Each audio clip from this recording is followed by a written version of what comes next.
and you gave a very important communication on conduct and becoming on the part of certain people I'd refer to as state officers.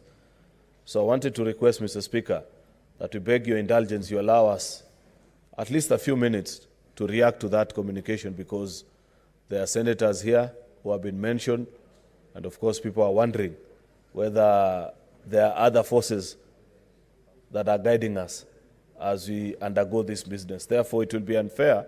I felt that yesterday might have been the time to speak to it, Mr. Speaker, but given that it was very late at night, going almost to 1 a.m. in the morning, I wanted to request if you could allow us, Mr. Speaker, to register our dissatisfaction, particularly those that have been mentioned, and us as a House.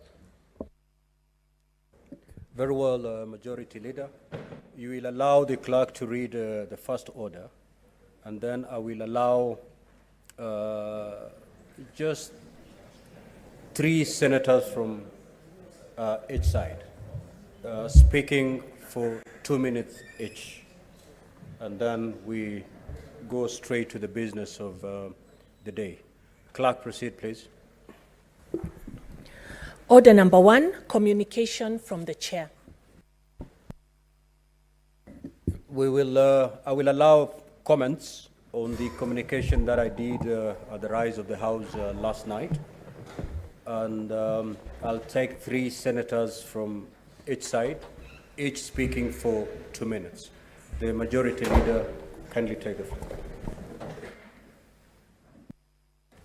Mr. Speaker, on behalf of the Senate, I want to register my disappointment in the increasingly unbecoming conduct of Cabinet Secretary Moses Kuria, a man who's continually embarrassing the appointing authority and casting serious doubts on the choice ability of none other than His Excellency, the President. Mr. Speaker, sir, that tweet was in bad taste. It paints senators as cheap people who have no cognitive abilities to make interpretation of the matters that are before us and make a sober decision that is in the interest of the Constitution and the people of Kenya. Mr. Speaker, this is the 14th impeachment hearing that the Senate is hearing, and I've had opportunity to vote in almost all of them.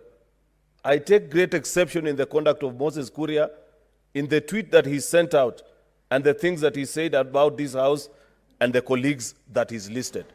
In fact, Mr. Speaker, I now agree with members of this House who have brought censure motion before to discuss the conduct of this particular minister, because at every given opportunity, he has done nothing other than embarrass the appointing authority.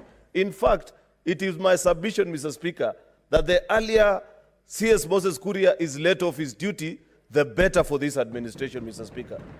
Because every single day, in every action that he undertakes, he continues to embarrass the president and the people. No wonder the people of Kiambu resoundingly rejected his bid to be their governor, Mr. Speaker. It's because of this kind of habit, the kind of things that he says, how he goes about his duties, Mr. Speaker, and overall, his conduct as a human being. Therefore, Mr. Speaker, let Mr. Kuria know, wherever he is, that senators cannot be intimidated, that the kind of monkey business he's trying to introduce cannot be allowed to stand, Mr. Speaker, because this is a distraction. Senator Kojong.